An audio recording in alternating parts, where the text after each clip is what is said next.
Hey, y'all, and welcome back to Above the Tree Line. You looked at me when I said y'all, because y'all. we're coming straight from ATX, Howdy. Austin, Texas. Howdy. It is a nice, chilly day here. a beautiful day in Austin, Texas. Austin, Texas. No, it's very sunny.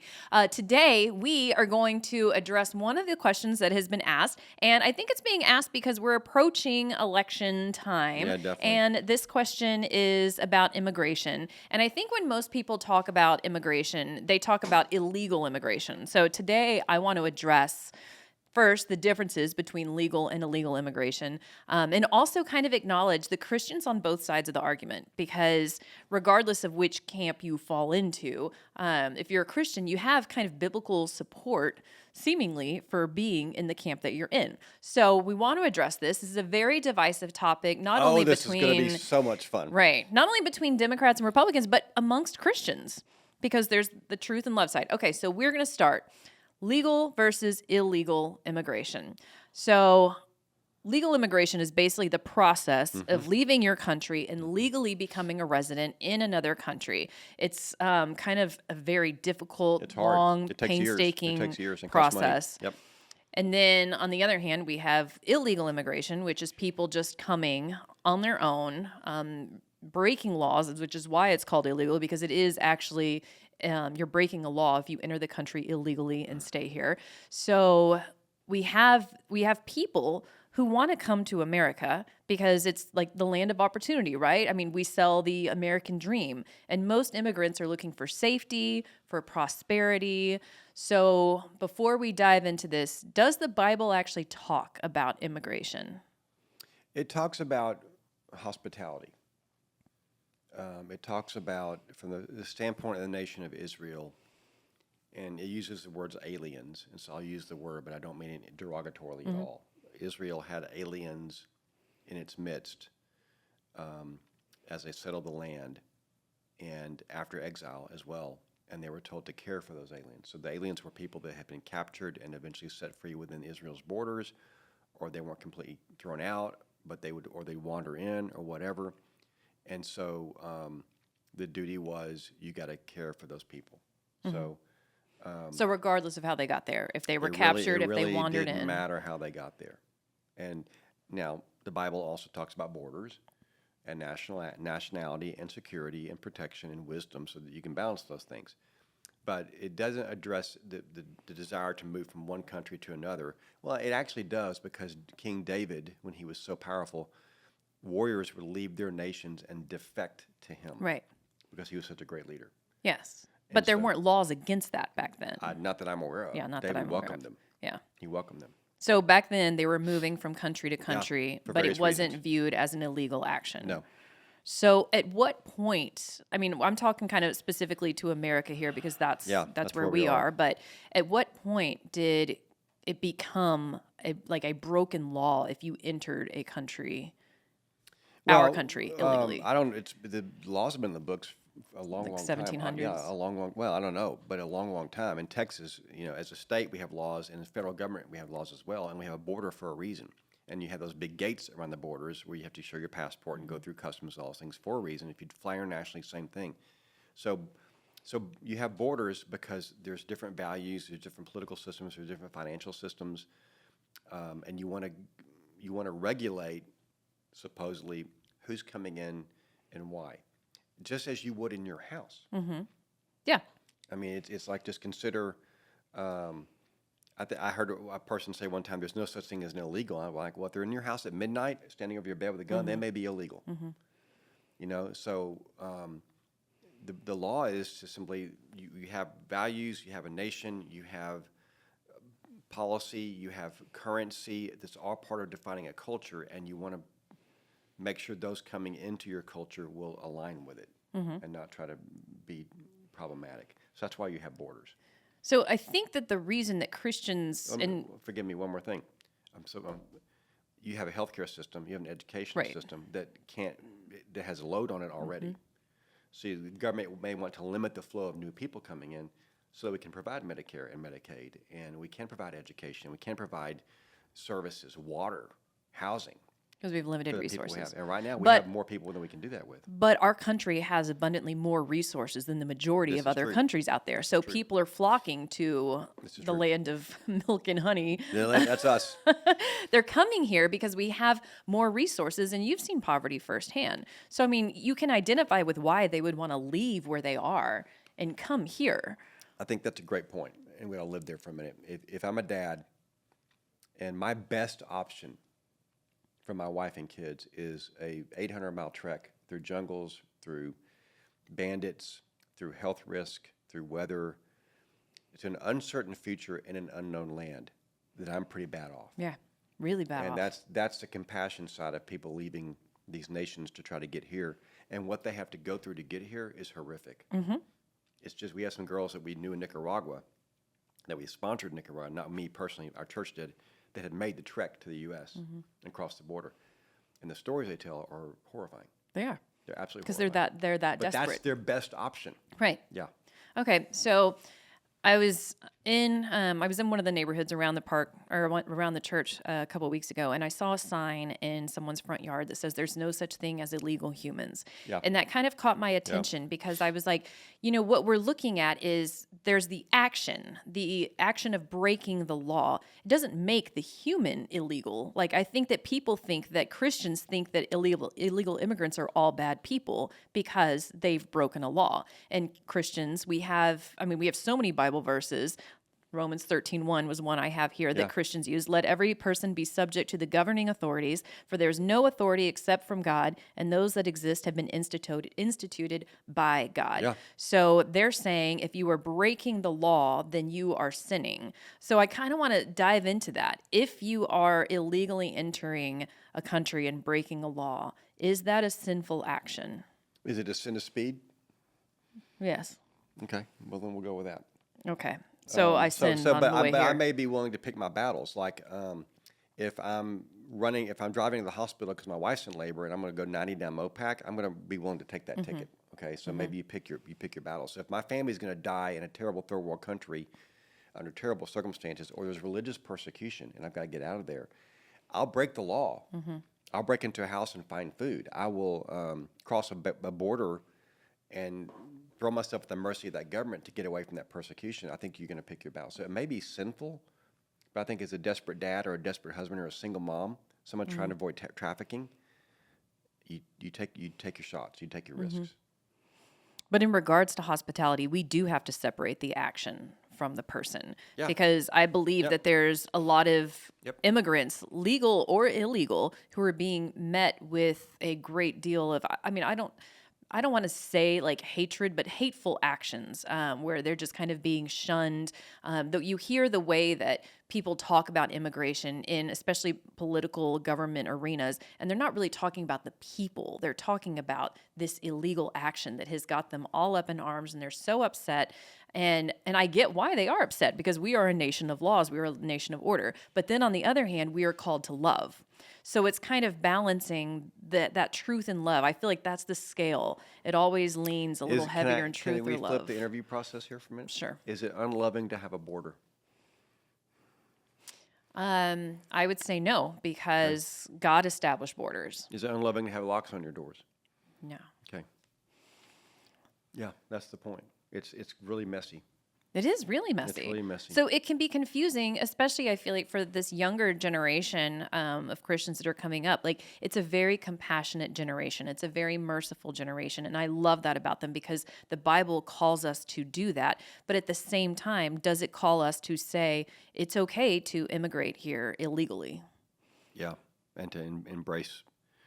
I have great compassion for the people and why they're coming, although the clientele at the border is changing a little bit. Right. And That's- now we're that's bringing in a lot of scary drugs well, and fighting age weapons. males. It's not it's not the parent out of Central America anymore as much as it is fighting age males from all over the world. And that scares me to death. That it's suddenly the clientele who's crossing our border and the getaways aren't who they used to be. And that's a whole different animal. But I do feel compassion for that family that's left Central America or Haiti or wherever and come here at great risk themselves. Yes, they've broken laws, and I think we got to figure out a way to fix that. but I still hurt for them. And I think the Bible puts the onus first on the church and second on the government. And I don't think churches have done near enough. We can't house them, but we can fund organizations who build houses. We can lobby. We can help work with nonprofits who serve them, who educate them, who give them health care. There's a lot out there, and they're highly neglected by the church because it's such a politicized organization. It is. It's such a political issue. If I help an alien, if I help an illegal, then I'm pro open borders. Yes. And that's just junk. Yeah. Well, I mean, that's That's just everything. junk. We've talked about this before. Like, if you drive an electric car, you get put into, like, oh, you're going to get put in, like, there's Oh my all God. these things We are now. so whack. But it's, Yeah. like, depending on, and I feel like it's so Do you drive an polarized. electric car? Yeah, You do. It sounds like the Jetsons. Yes, it does. It No, sounds it like you're Yeah. It's really weird. So, but it Really is in weird. America especially. It's almost like I you drive pick a a pickup side. truck. Yes, you do. Stereotypical. I wear Yes. boots. I drive a pickup. Yes. We're not talking about cars, though. Howdy. We're talking Sorry. about these political We stigmas, digress. these labels that get put Yes. on people. Where, like, how do you feel about this issue? I know it's almost like people are combative. Like, how do you feel about gay marriage? How do you feel about abortion? How do you feel about immigration? Like, how do you feel about taxes? And it's like, oh, it's an us versus them. How do you feel about paying athletes? Oh my God. It's like everything athletes. has to be such a fight. But then when you look at Exodus 22:21, you shall not wrong a sojourner or oppress him, for you were sojourners in the Yeah, land of you were Egypt. slaves. So You were once aliens too. we were, yeah. That's good. We were once aliens too. And so, and I'm not saying like, just some people will come at me with this and be like, oh, you're pro open borders. No, but if people are here, it's not our job to picket and be hateful. I mean, that's actually the exact opposite thing that Christians have been called to do. Once they're here, how should Christians respond to them? We should love them as best we can and serve them as best we can. And if the government happens to decide to send them home someday, that's the government's call. Yeah. But while they're here, we should lead the charge in treating them with compassion as best we can and harnessing resources. So I think churches need to really rethink in light of a homelessness crisis in their city, which we're trying to address in our church, or an immigration crisis or whatever. Like some of their plans for their future, we might need to, okay, we've got a crisis at our border, we've got a crisis in our city. We might need to redirect some of our finances as the people of God, because the Bible is clear about it. You leave a third of your crop untouched for the people to come through after you're done and eat off of it. Well, maybe we need to not build that recreation center we're going to build as a church. And maybe we need to give that money, that $1.5 million or that $2 million, to help a nonprofit give medical care to people that are here illegally until we get it figured out. I think that's where the church maybe have its head in their sand. It's not my problem. Yeah. And people of God, it's our problem. Do you feel? I feel like we've had ministry partners in the past where we that they took care of refugees. Now, what would you say is the difference between like a refugee and an illegal immigrant? I don't know that maybe other than the means by which they get here, that refugees might come by invitation. You might like you have refugees fleeing a fire, or like when New Orleans had Katrina, we had quote unquote refugees from New Orleans come here. They didn't like being called refugees. Right. So it may be the means by which they arrive being legal versus illegal, but they're all fleeing something. And so I think that's maybe just the only difference is they're here. How they got here may be different. But once they're here, like I remember Galen Clark saying years ago, I don't care how you got AIDS. And Galen's an African-American pastor here in the city, dear friend of mine. I love him. He's a great man of God. And we were doing a fundraiser for AIDS services of Austin. The church was. And we got all kinds of pushback for that. You would get a lot of pushback. Why would you? Because these people need care. But care. the church sees you caring for them as an endorsement of sin. It's an endorsement of humans. They're suffering, and the church is supposed to address suffering. So if I run into a fire and there's two people about to be burned, I got to check your morality level before I'm rescue you out of the fire. Yeah, And you're not going to rescue me. are you a Democrat or a Republican? Right. I can't take you out if you're a Right. Democrat or Republican. So Galen said, I don't care if you got it from a needle or from a sex act or from a transfusion. I'm going to help you. That's my role as a Christian, and that's how we need to respond. So they're here. Let's be more overt about acknowledging that they're here and loving on them. And yes, you can be political and gripe about you think they're here for the wrong reasons. That's your call. But these are humans. that Jesus died, for whom Jesus died, Right. Made in God's image. made in God's image, Died for by Christ. and they may be disrupting my lifestyle, but I got to get over that and love them and serve them. What about, so I have heard, like in Texas, primarily the immigrants who are crossing our borders are from Mexico. In other parts of the country, you have different ethnicities, different nationalities. And I have heard Christians say it's like America was supposed to be a Christian nation, and then you have a lot of other cultures bringing in religions, like multi-theistic religions, bringing in other beliefs, maybe bringing in a religion that doesn't like Christians or persecutes Christians. And so they're concerned about our Christian way of life by inviting all these other countries in and messing with our culture. What would you say to them? I think that we ceased to look like and be a Christian country, if we ever were one, 200 years ago. The minute you open your door to other people, you're going to get those things brought in. And we have Jewish people who've been in America as long as Christians have, who say, I'm not a Christian country, but I'm an American. So I would push back on the presumption. I do read the Founding Fathers, and I don't believe in revisionist history. I do think these guys intended religious freedom to be what they meant it to be, that they could function without government interference, whatever the religion was. But it's awfully hard to pull off a Christian country. And yeah, we have influences now. We have Muslims in our country, and they're delightful. We have Hindus in our country.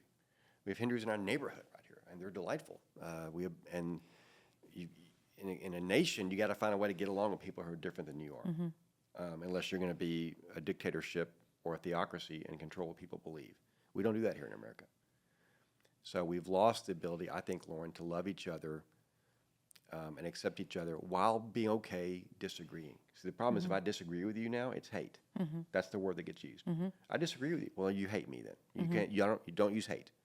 No, disagreeing with you is not hate. I just disagree with you. Yeah. That's all it is. And we've lost that ability.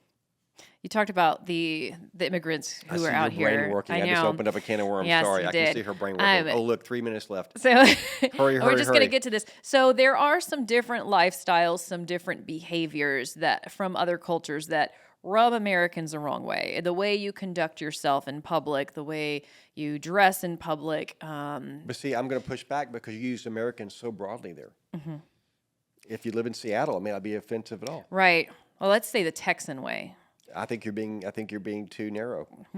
Too narrow. Okay. We live in Austin, sis. Yeah, You've been, I Have know. you been to 6th Street lately? Well, yeah, and I don't love going to that part of the city. I like to be She out in the squeaks country when she walks, part ladies and where gentlemen. there's friendly, there's southern hospitality. When you bring in a lot of different cultures, we've seen it especially in Austin. Not just people from other countries, even people from other states with totally different cultures coming into Austin, and Austin all of a sudden doesn't really look much like Texas anymore. Not like the rest of and Texas there are a lot anyway. of Austinites that are really proud of that. Yeah. This is fun because I'm certainly not the idiot. You're the idiot on this one. I'm the You're idiot? the idiot on this one. Why am I the idiot? Because you're saying that all Austinites agree on how Austin should look, and we don't. No, I'm just saying when I moved here in 2001, the city looked and behaved I was very born differently. here in Austin, Texas. Oh, yeah. But I mean, You're right. there's city's different changed. behaviors. Like I'll be walking down the aisle at the grocery store and I'll be like, oh, this person thinks that behavior is appropriate. And it's almost like, man, like, Yeah, I had a really funny. Can I tell a really funny story that's Yeah. really inappropriate? yeah, go for it. I had a man grab me in a very sensitive place in public as he came to church, and their culture was you embrace your man at his manhood. Oh, And he kept trying to grab me there. oh, And I was like, we don't do this here in Right. America. This is not, and it was just I think that's what they did in their culture. And I was like, that's not okay, bro. And wow, I'm uncomfortable. right.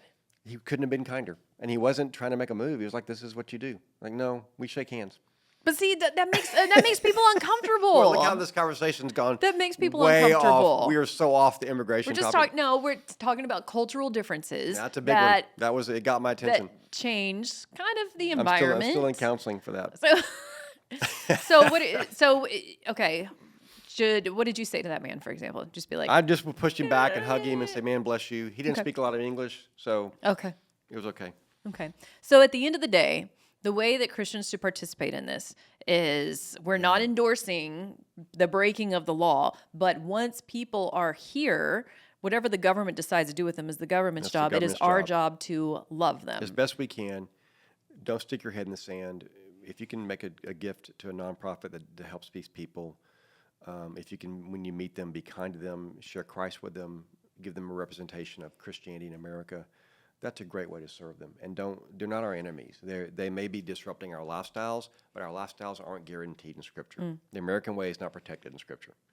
Right. So, if So they you're just- saying I shouldn't, it's like a wambulance thing if I'm like upset by somebody the way people call the conduct themselves wambulance. in the Exactly. grocery Yes, store. Yeah. yes. Okay.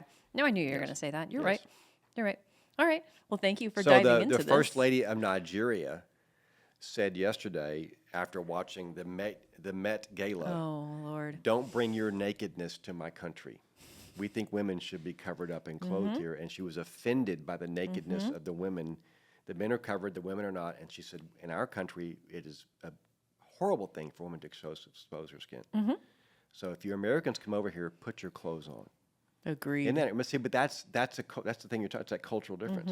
So if we go over 'Cause it's there, offensive. they don't want me flashing my skin over there because Right. it's offensive to them. Yeah. That's a very interesting reverse take on that thing. Yeah. I don't entirely disagree with her I after agree. seeing pictures from her Met Gala. All right. Well, thank We you are so guys. off the We're reservation, not. Lisa. This We is are- still relevant. This is still part of the conversation. Okay. Thank you guys for sending us this Y'all are the best. conversation We or love this y'all. question. It's fascinating. It's something, I mean, it's been an issue for, probably my whole life. I've heard people talking about it. So it's fun to be able to talk to you about it and get your take on it. Love them and serve them. Love them and serve them. That is what we are to be known for. All right. Well, thanks guys for joining us. We will see you next week. Bye.